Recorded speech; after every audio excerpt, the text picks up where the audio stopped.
Allah katakan berpasang-pasangan, terus lu katakan LGBT kodrat balik lo bau. Jelas atau tidak? Jadi kita nggak boleh menafsirkan Al-Quran pakai teori, nggak boleh. Tapi kalau apa yang Allah informasikan dalam Al-Quran ternyata cocok dengan fakta ilmiah, boleh saja. Ini penelitian baru kemarin, ada lab-lab seperti ini baru kemarin. Tapi Allah di Al-Quran udah ngabarin lebih dari 1400 tahun yang lalu. Jamaah Majelis Al-Bahjah yang mudah-mudahan selalu dimuliakan oleh Allah, kita angkat tangan, kita minta sama Allah, mudah-mudahan berkat majelis ilmu ini, majelis salawat, tidaklah kita keluar dari tempat ini kecuali semua dosa kita diampuni oleh Allah. Yang sakit Allah angkat penyakitnya, Allah sehatkan badannya, Allah sembuhkan penyakit zahir, penyakit batinnya, Allah gabul semua hajat-hajatnya. Amin ya rabbal alamin. Ahiba'il kiram, kita melanjutkan kajian tafsir Al-Quran yang kita kaji setiap bulan, yang mana sudah beberapa bulan kemarin kita mengkaji tafsir surat Yasin yang sering kita baca, agar kita baca Yasin bertahun-tahun, bukan cuma baca tapi paham maknanya sehingga bisa tadabbur daripada makna firman Allah Subhanahu wa ta'ala. Kita melanjutkan. A'udzubillahi minasyaitonir rajim. Bismillahirrahmanirrahim. وآية لهم الأرض الميتة أحييناها وأخرجنا منها حبا فمنه يأكلون وجعلنا فيها جنات من نخيل وأعناب وفجرنا فيها من العيون ليأكلوا من ثمره وما عملته أيديهم أفلا يشكرون سبحان الذي خلق الأزواج كلها مما تنبت الأرض ومن أنفسهم ومما لا يعلمون صدق الله العظيم. Kita melanjutkan pembahasan tafsir Yasin. Sebelumnya udah dibahas sama-sama bagaimana di awal surat Yasin Allah Subhanahu wa ta'ala pengen menunjukkan kepada kita semua bahwasanya baginda Rasulullah Sallallahu Alaihi Wasallam adalah betul-betul utusan Allah, sehingga kebahagiaan kita di dunia dan akhirat bergantung kepada iman kita kepada baginda Nabi besar Muhammad Sallallahu Alaihi Wasallam. Kalau kita iman dengan Rasulullah dan apa yang dibawa oleh Rasulullah, maka selamat kita dunia akhirat ya ikhwan. Kalau kita nggak iman, kufur kepada Rasulullah dan apa yang dibawa oleh Rasulullah Sallallahu Alaihi Wasallam, maka celaka dunia wal akhirat. Na'udzubillah min.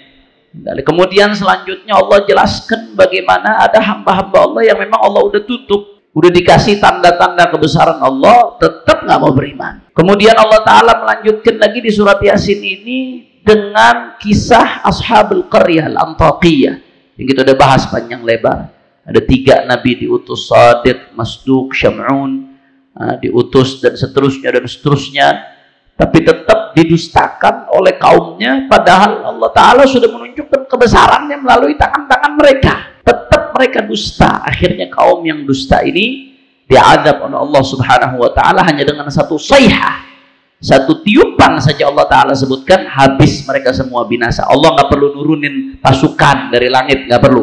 Allah nggak perlu nurunin tentara, cuma satu tiupan, kalau Allah mau hancurkan, hancur semuanya. Itu sudah diceritakan sebelumnya, kita dijelaskan panjang lebar bagaimana kisah Ashabul Qaryah dan hikmah yang bisa kita petik di baliknya. Nah, sekarang kita lanjutkan lagi setelah Allah Subhanahu wa ta'ala jelaskan bagaimana Rasulullah sebagai utusan Allah, kemudian bagaimana kisah mereka yang mendustakan ayat-ayat Allah, yang tetap nggak mau menerima kebenaran. Allah ngajak kita ini semua berpikir. Hei manusia, Allah ngajak berpikir. Allah Subhanahu wa ta'ala ini sudah tunjukkan kepada kalian tanda-tanda kebesarannya, bahwasanya dialah satu-satunya Tuhan yang berhak disembah, karena dialah yang maha besar, dialah yang maha menciptakan, dialah yang maha berkuasa. Apa kata Allah Ta'ala? Wa ayatul lahumul ardul maytatu ahyaynaha wa akhrajna minha habban faminhu ya'kulun. Dan Allah Subhanahu wa ta'ala berikan tanda-tanda Allah Dan tanda-tanda Allah untuk mereka segenap manusia apa diantaranya al-ardul maitah, bumi tanah yang mati, tanah yang udah mati. Ahyainaha, Allah hidupkan tanah tersebut. Wa akhrajna minha habban, bukan cuma Allah hidupkan dengan hujan. Ulama ahli tafsir di sini menyebutkan wa ihya'uha bil ghaits. Allah hidupkan tanah yang mati itu dengan hujan. Tanah gersang mati, Allah turunkan hujan. Wa akhrajna minha habban, dan Allah keluarkan dari tanah yang gersang tadi, yang mati, yang dihidupkan oleh Allah, Allah keluarkan biji-bijian. Maka faminhu yakulun, dari berbagai biji-bijian tersebut mereka manusia makan. Ya bayangin, ente pikir aja deh, dari mana itu keluarnya tanaman? Siapa yang ngurus? Siapa yang ngurus? Tanaman di berbagai belahan dunia.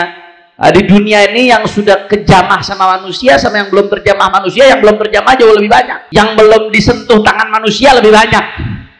Bahkan sebelum manusia itu datang, pohonan sudah tumbuh, buah-buahan sudah tumbuh.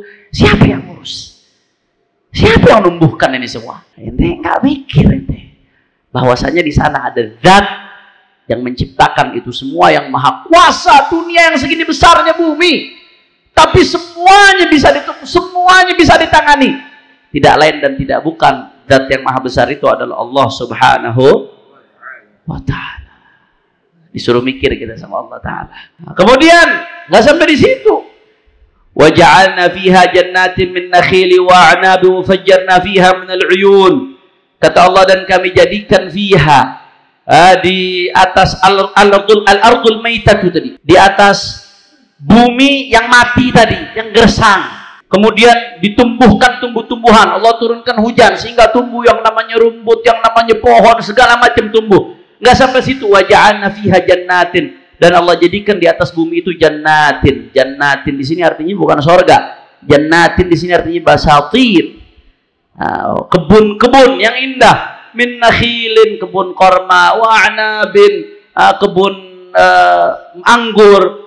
Wa fajjarna fiha minal uyun, dan kami keluarkan dari bumi itu apa? Al-uyun, mata air, mata air.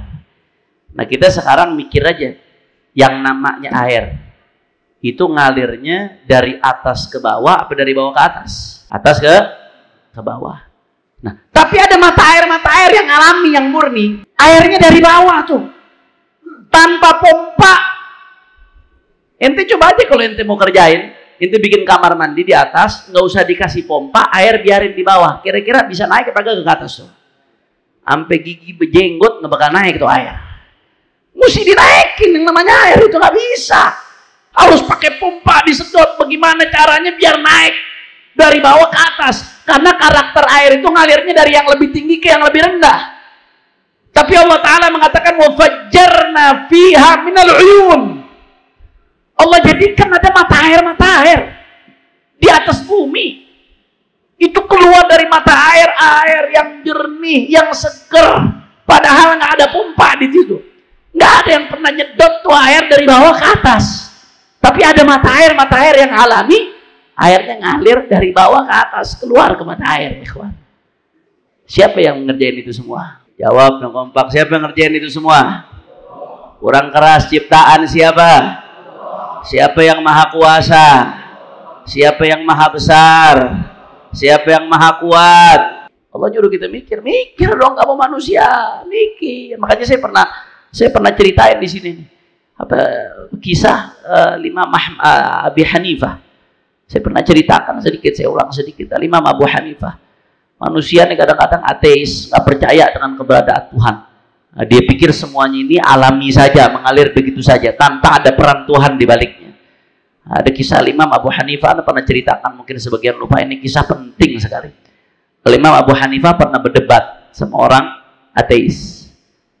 Ini orang ateis udah menang debat sama banyak orang, koar-koar, banyak yang terpengaruh sama dia gara-gara kepiawaian dia dalam berargumen, kepiawaian dia dalam berdebat. Banyak yang terpengaruh akhirnya dengan argumen-argumen yang dia lontarkan bahwasanya Tuhan itu nggak ada. Ahli debat luar biasa. Akhirnya suatu saat dia udah koar-koar, sesumbar, siapa yang bisa ngalahkan saya? Nggak ada yang bisa ngalahkan saya. Akhirnya ditantang debat sama Imam Abu Hanifah An-Nu'man radhiyallahu taala anhu warḍah. Imam Abu Hanifah ini salah satu murid daripada Imam Ja'far Shadiq bin Muhammad al-Baqir bin Ali Zain al-Abidin ibn al-Imam Husain al-Sibit ibn Sayyidatuna Fatimah Zahra wa Sayyidina Ali bin Abi Thalib bintu Rasulullah sallallahu alaihi wa alihi wasallam. Cucu murid dari cucunya Rasulullah sallallahu alaihi wasallam. Di antara gurunya Imam Abu Hanifah adalah Imam Ja'far Shadiq, Imam Abu Hanifah Nu'man di antara muridnya. Imam Abu Hanifah ini ahli rai, ahli logika orangnya. Cerdas luar biasa Imam Abu Hanifah. Nah, ini orang ateis udah keluar-keluar, nggak ada yang bisa ngalahin saya. Semuanya kalah, udah keluar-keluar, sesumbar dia luar biasa. Sampai pada suatu saat ditantang debat oleh Imam Abu Hanifah. Ya akhir, ditentuin sama dia. Kita debat jam sekian di tempat fulan, disaksikan oleh orang banyak. Ya tantangannya apa? Kalau saya berhasil menang, Abu Hanifah harus ikut keyakinan saya. Tapi kalau saya berhasil kalahkan oleh Abu Hanifah, saya akan ikut keyakinan Abu Hanifah. Di depan banyak orang nih, nggak main-main. Kalau sampai Abu Hanifah kalah, bisa banyak yang murtad ini urusannya. Udah ya akhir disetujuin. Subhanallah, begitu hari H, perdebatan dimulai. Begitu hari H, Imam Abu Hanifah datangnya telat. Wah, dia udah sesumbar. Tuh kan, apa yang dia bilang nggak berani Abu Hanifah datang berdebat sama Anda, dia bakal kalah kalau dia datang. Dia bakal kalah, nggak berani dia datang berdebat sama Anda. Terus waktu berjalan, nggak datang-datang Imam Abu Hanifah. Ini ulama udah ketar-ketir nih urusan ini. Kalau Imam Abu Hanifah nggak datang, yang nonton bisa murtad semua ini. Dianggap Imam Abu Hanifah nggak berani berdebat sama dia. Udah ketar-ketir. Imam Abu Hanifah belum datang-datang sampai dia udah sesumbar luar biasa, puncaknya dia udah sesumbar. Dia pikir Imam Abu Hanifah nggak bakal datang. Tahu-tahu datang Imam Abu Hanifah. Udah telat parah ini. Kenapa kau telat wahai Abu Hanifah? Kata Imam Abu Hanifah, iya saya minta maaf saya telat. Soalnya saya datang dari jauh. Saya datang nih dari jauh. Saya mau datang kemari mesti nyebrang sungai dulu. Begitu saya mau nyebrang sungai, nggak ada perahu tadi, nggak ada jembatan, nggak ada perahu, jadi saya nunggu aja. Ketika saya nunggu, tengah-tengah saya nunggu, tahu-tahu ada pohon. Ini pohon ngebelah dirinya sendiri, ini pohon ngebentuk dirinya sendiri jadi perahu. Begitu nih pohon ngebelah dirinya sendiri, ngebentuk dirinya sendiri jadi perahu, saya naik perahu, saya nyebrang, baru saya bisa kemari. Ketawa itu ateis. Wah, ya lihat Abu Hanifah. Mana bisa pohon ngebentuk dirinya sendiri jadi perahu? Harus ada yang bikin. Mana bisa pohon ngebentuk dirinya sendiri jadi perahu, ngebelah diri, ngebentuk diri jadi perahu? Ah, masuk akal ente. Hayal ente, nggak mungkin dia bisa membentuk dirinya sendiri. Nah, berarti Anda udah menang sampai sini ke Abu Hanifah. Perdebatan nggak perlu dilanjutkan. Anda udah menang. Dari mana ente menang? Perahu aja yang kecil. Perahu kecil. Ente nggak percaya kalau nggak ada yang bikin. Terus ente kira dunia seisinya nggak ada yang bikin. Lu gile. Perahu yang kecil. Lu nggak percaya kalau nggak ada yang bikin membentuk dirinya sendiri. Terus dunia seisinya ente pikir nggak ada yang bikin. Otak ente di mana? Dunia dengan seisinya, bumi dengan seisinya, lautan, daratan, gunung, alam semesta, luar angkasa, mana-mana masing-masing planet. Nanti di ayat berikutnya akan dijelaskan. Itu masing-masing planet berjalan di porosnya, nggak berbenturan satu sama lain. Ada jutaan planet. Bayangin tuh kalau meleset satu aja, kayak pikiran manusia, bautnya copot, ban meledak. Ada yang meleset satu aja, kiamat saudara. Dia berjalan di porosnya. Nggak, saya pikir nih dengan dunia alam semesta dengan sedemikian rapinya, sistem yang sebegitu luar biasa detail, yang manusia nggak akan pernah selesai. Jangankan buat bikin, nelitinya aja nggak selesai, saudara. Ente pikir nggak ada penciptanya? Di mana pikiran ente? Oh iya benar juga. Akhirnya udah selesai, kalah itu orang, saudara. Alhamdulillah. Allah pengen ngajak mikir, mente. Allah udah ngasih tanda-tanda kebesaran. Ini bumi yang gersang awal mulanya Allah turunkan hujan, tumbuh itu rumput-rumput. Siapa yang menumbuhkan? Ente pikir itu numbuh sendiri? Kemudian ada kebun-kebun yang begitu indah, ada kebun korma. Siapa yang menumbuhkan itu semua? Kemudian ada mata air yang keluar dari bawah tanah, itu air dengan segar. Padahal nggak ada ceritanya air turun dari mengalir dari tempat rendah ke tempat tinggi, nggak. Namanya air yang mengalir itu dari tempat tinggi. Tapi bisa mata air keluar, itu air, ikhwan. Air keluar dari mata air, padahal dari tempat rendah ke tempat yang lebih tinggi. Siapa yang menggerakkan ini semua kalau bukan Allah Subhanahu wa taala? Makanya Allah katakan wa ayatun, dan tanda-tanda kebesaran Allah Subhanahu Allah. Nikmat kalau kita baca Al-Qur'an paham maknanya tuh Allah. Gede hati kita, gede. Gede hati kita. Liya'kulu min thamarihi wa ma 'amilat aydihim afala yashkurun. Allah bikin tuh ya tumbuh-tumbuhan keluar dari bumi. Allah bikin tuh air mengalir dari mata air supaya apa? Supaya mereka makan dari buah-buahan yang tumbuh dari tumbuh-tumbuhan tersebut, dan wa ma 'amilat aydihim, dan supaya mereka bisa makan dari apa yang mereka kerjakan dengan tangan-tangan mereka, pertanian dan lain sebagainya. Afala yashkurun, apakah mereka manusia nggak bersyukur dengan ini semua? La ilaha illallah. Mudah-mudahan Allah jadikan kita hamba-hamba yang bersyukur insyaallah. Subhanalladzi khalaqal azwaja kullaha mimma tunbitul ardu wa min anfusihim wa mimma la ya'lamun. Ini nih di ayat ini nih ada i'jaz ilmi. Ada mukjizat ilmiah Al-Qur'an. Di ayat ini nih yang terungkap. Allah Ta'ala bilang, ini ayat ini turun 1400 tahun lebih dulu. Belum ada laboratorium, belum ada ilmu fisik, belum ada ilmu biologi, belum. Yang namanya ahli biotik belum ada saat itu.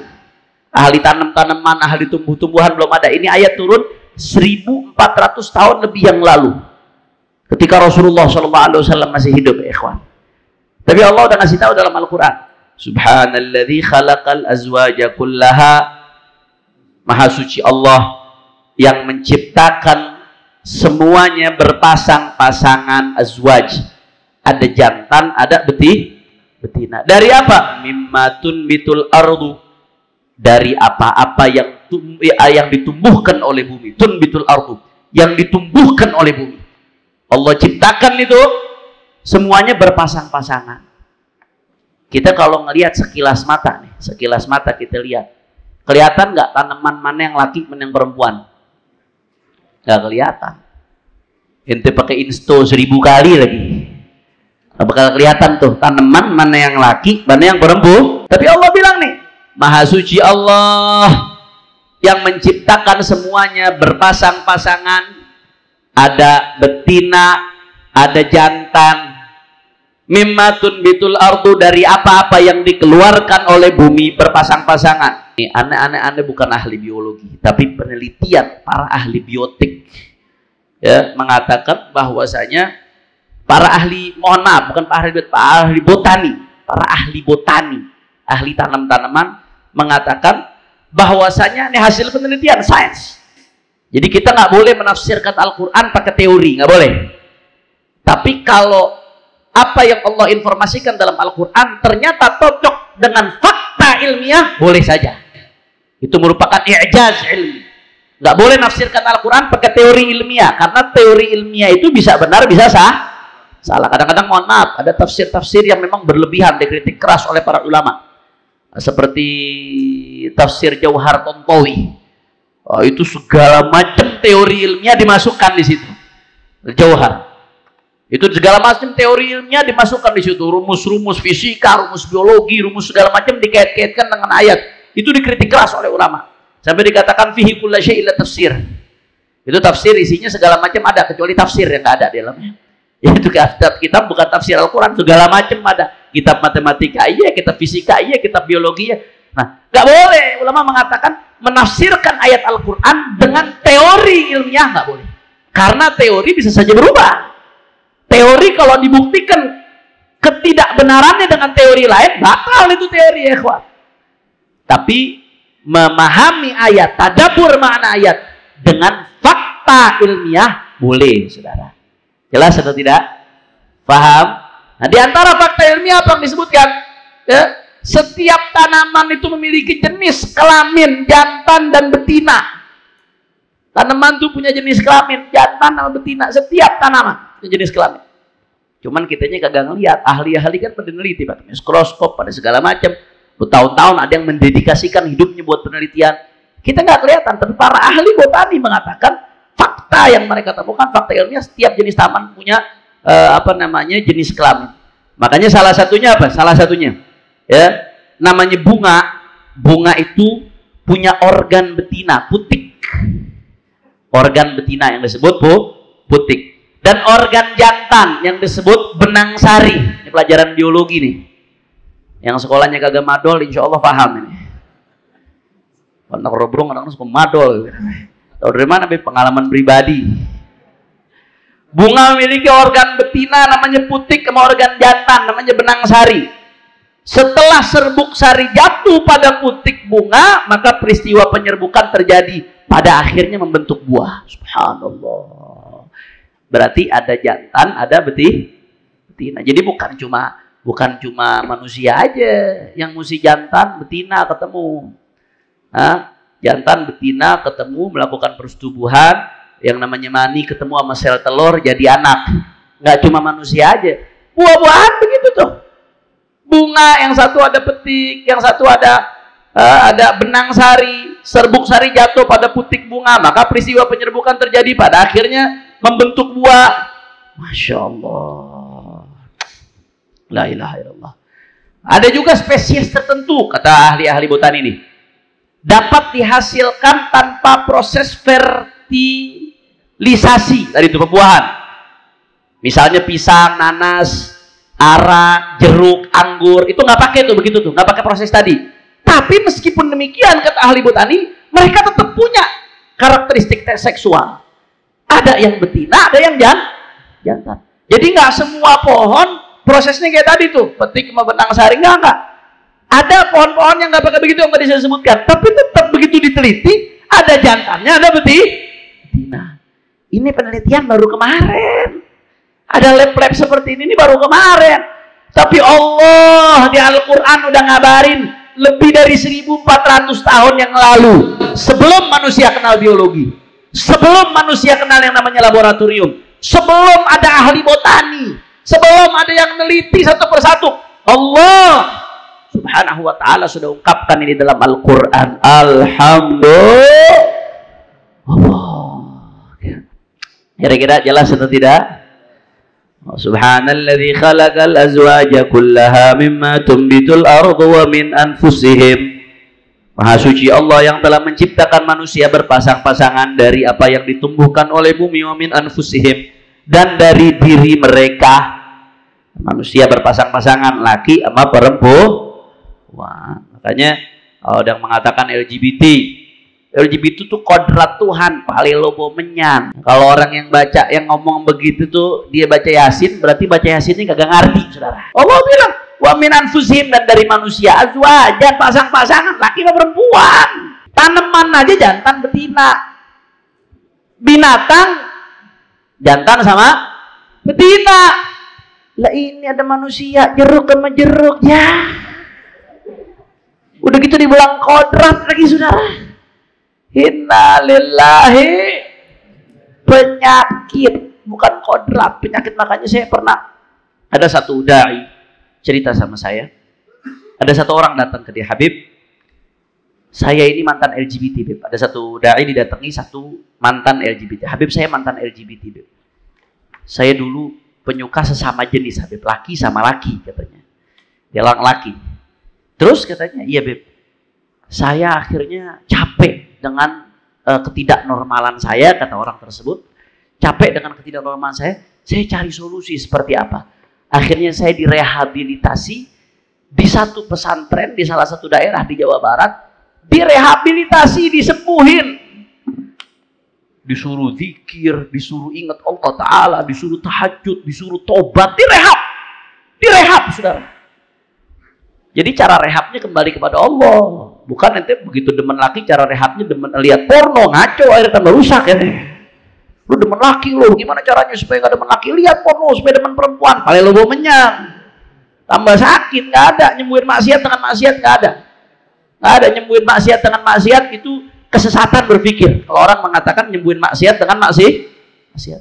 Disuruh tobat, disuruh zikir, disuruh sadar tentang muraqabah, bagaimana semua yang dilakukan dilihat oleh Allah, ini dimurkai oleh Allah, diajak tadabbur Al-Quran, dikasih amalan-amalan, zikir-zikir tertentu. Bahkan ada sebagian yang katanya ini orang kena LGBT gara-gara kemasukan jin, saudara. Sampai ada yang diruqyah dan lain sebagainya. Begitu diruqyah tuh jin becongnya keluar ya. Jadi ini penyakit. Penyakit itu bukan dimaklumi tapi diobat. Allah bilang dalam Al-Quran, Subhanalladzi khalaqal azwaja kullaha mimma tumbitul ardu wa min anfusihim wa mimma la ya'lamun. Maha suci Allah yang menjadikan makhluknya berpasang-pasangan dari apa-apa yang tumbuh di bumi dan dari diri mereka segenap manusia. Allah katakan berpasang-pasangan, terus lu katakan LGBT kodrat pale lo bau. Jelas atau tidak? Paham? Hati-hati dah, ini pemahaman LGBT kodrat itu penyakit. Kalau ada orang kena penyakit dia baik diobati.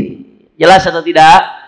Makanya dulu saya ingat Al-Walid Habib Rizik bilang hati-hati, ceramahnya beliau. Ibu-ibu bapak-bapak hati-hati. Kalau lihat anaknya masih kecil udah ada tanda-tanda bakal jadi bencong. Nah, jangan dikasih main boneka atau anak, apalagi anak laki, saudara. Jangan dikasih main boneka, ganti bonekanya pakai apa? Golok-golokan. Suruh tantem, suruh begulat, saudara. Saya pernah dengar juga katanya ada orang-orang kalau udah cenderung-cenderung ke situ tuh laki, tapi cenderung-cenderung ke situ, suruh latihan militer. Suruh push up, suruh latihan fisik lah yang kuat-kuat. Itu lama-lama kecenderungannya bisa hilang tuh. Karena dilawan. Nah, jadi nggak ada kodratnya itu manusia berpasang-pasang. Laki sama perempuan. Dan subhanallah, Allah ngasih di akhir maha suci Allah yang menciptakan manusia berpasang-pasangan dari apa yang tumbuh di bumi dan dari diri mereka, kata Allah subhanahu wa ta'ala. Yang terakhir kata Allah, wa mimma la ya'lamun, dan dari apa-apa yang manusia tidak ketahui. Allah bilang saat itu manusia belum tahu nih ada hal di luar tanaman, di luar apa namanya manusia yang Allah ciptakan berpasang-pasangan. Ini Allah katakan yang manusia belum tahu, manusia nggak tahu. Subhanallah, seiring perkembangan zaman mulai itu kebuka satu persatu. HT listrik laki bini, saudara. HT listrik laki bini, pasangan listrik. Ada plus, ada minus. Plus sama plus nyetrum apa kagak? Minus sama minus nyetrum apa kagak? Plus ketemunya sama wa mimma la ya'lamun. Besi berani, kata Habib Hasan. Berani mati, saudara. Nah, ketemu tuh pasang-pasangan Allah bikin. Kalau mau ketemu ya harus apa ya istilahnya kalau besi berani? Nah, antum yang ngomong antum berluk jawab nih. Utara sama selatan, kata Habib Hasan. Kalau enggak ketemu, pasang-pasangan. Wa mimma la ya'lamun. Aku tahu, kata Allah, tapi manusia belum tahu. Akhirnya perlahan terbuka. Ada ijaz ilmi. Ini termasuk mukjizat ilmiah Al-Qur'an. Subhanallah. Makanya ya ikhwan, ini nih kita diajak mikir begini sama Allah Subhanahu wa taala. Satu, Allah pengen ngingetin kita, ente ini manusia dikasih akal, berpikir. Berpikir, manusia dikasih akal untuk berpikir. Yang kedua, kita disuruh berpikir bahwasanya semua ini ada penciptanya. Penciptanya siapa? Allah Subhanahu wa taala. Maka jangan pernah sekutukan Allah Subhanahu wa taala. Dan yang ketiga ya ikhwan, kalau Allah Subhanahu wa taala maha mampu. Allah maha mampu untuk menghidupkan tanah yang mati, bumi yang mati. Allah maha mampu menumbuhkan biji-bijian. Allah maha mampu mengalirkan air-air dari mata air. Allah Subhanahu wa ta'ala maha mampu menciptakan semuanya berpasang-pasangan. Ini hal-hal yang besar. Allah maha mampu buat lakukan ini semua. Apalagi cuma sekedar hajat ente yang kecil. Apalagi sekedar hajat ente, terus ente lupa minta sama Allah. Apalagi cuma sekedar penyakit ente yang gak seberapa. Allah mau sembuhkan, Allah maha mampu perbaiki hubunganmu dengan Allah. Apalagi cuma sekedar utang ente yang gak seberapa, Allah maha mampu kalau Allah mau tunaikan, bergerak dan minta sama Allah Subhanahu wa ta'ala. Gak ada yang mustahil bagi Allah Subhanahu wa ta'ala. Kalau hal-hal yang besar saja, yang sifatnya luar biasa besar, Allah maha mampu. Apalagi cuma urusan kamu, maka jangan lupa kamu itu punya Allah. Kalau kamu sudah memiliki Allah, man wajadallah wajada kulla syai', wa man faqadallah faqada kulla syai'. Orang kalau udah memiliki Allah, dimiliki segala sesuatu. Tapi orang udah kehilangan Allah, maka dia kehilangan segala sesuatu. Mudah-mudahan kita didekatkan oleh Allah Subhanahu wa taala. Mudah-mudahan hati kita diberikan keyakinan oleh Allah Subhanahu wa taala. Allah berikan kita ilmul yaqin wa ainul yaqin wa haqqul yaqin. Dan mudah-mudahan Allah hidupkan kita dalam keadaan yakin, dan Allah wafatkan kita dalam keadaan yakin, dan Allah bangkitkan kita nanti fi zumrati ahlil yaqin. Amin amin ya rabbal alamin. Ini saja yang saya sampaikan, enggak panjang-panjang ya ikhwan, karena malam hari ini bertepatan dengan haul. Yang pertama Sayyidil Jadd Al-Habib Ahmad bin Ali Al-Attas, kemudian yang kedua Al-Jaddah Syarifah Ummi Nur binti Salim Al-Attas, dan yang ketiga kakak dari Habib Ahmad itu Syarifah Wardah binti Muhdar bin Husain bin Abdullah bin Muhsin Al-Attas, ibu dari Nur sama Salsabilah. Nah, kita sama-sama nanti setelah ini baca tahlil, kita aminkan insyaallah, mudah-mudahan mereka para almarhum kuburannya Allah jadikan raudhah min riyadhil jannah. Allah ampuni segala dosanya, Allah angkat derajatnya. Ala hadhihi niyyah wa likul niyatin salihah, thumma ila ruh khususan al-Jadd Habib Ahmad bin Ali wa Jaddati Nur binti Salim Syarifah Wardah wal Habib Mahdhar bin Husain Al-Attas Walid Abdurrahman Al-Attas walidina walidikum wa amwatina wa amwatikum wa amwatil muslimin al jami'. Allah yataghashshahum birrahmah wal maghfirah, yadkhilhum al-jannah bi rahmatih. Wa ila hadratin Nabi Muhammad sallallahu alaihi wasallam bi sirril Fatihah. A'udzu billahi minasyaitonir rajim. Bismillahirrahmanirrahim. Alhamdulillahirabbil alamin. Arrahmanir rahim. Maliki yaumiddin. Iyyaka na'budu wa iyyaka nasta'in. Ihdinas siratal mustaqim. Siratal ladzina an'amta 'alaihim ghairil maghdubi 'alaihim waladdallin. Amin. Kemudian terakhir sebelum saya tutup, saya mau umumkan insyaallah malam Sabtu besok pembukaan majelis bulanan majelis Huraidah di Petamburan, di Kampung Baru, di Taman AA, di Kampung Baru, di Taman AA, di kediaman saya punya Ibu Syarifah Fadilah binti Ahmad Al-Attas. Ya, seperti biasa mulai awal Isya sampai selesai pengajian mukhtasar Sahih Al-Bukhari, kemudian bersama Al-Faqir dan Fawaid Mukhtar yang dikaji oleh Al-Habib Saleh bin Abdurrahman Al-Attas. Jangan lupa hadiri, siarkan, ramaikan insya malam Sabtu besok nih, malam Sabtu besok. Nah, kami undang juga para habaib, para hujjaj, para asatid. Fadhal ahlan wa sahlan wa marhaban bikum. Ini Huraidah majelisnya Habib Ahmad juga. Cuman kebetulan di tempat saya, kebetulan majelisnya Habib Ahmad itu. Ini saja, lebih kurangnya mohon maaf. Wallahualam minkum. Wassalamualaikum warahmatullahi wabarakatuh.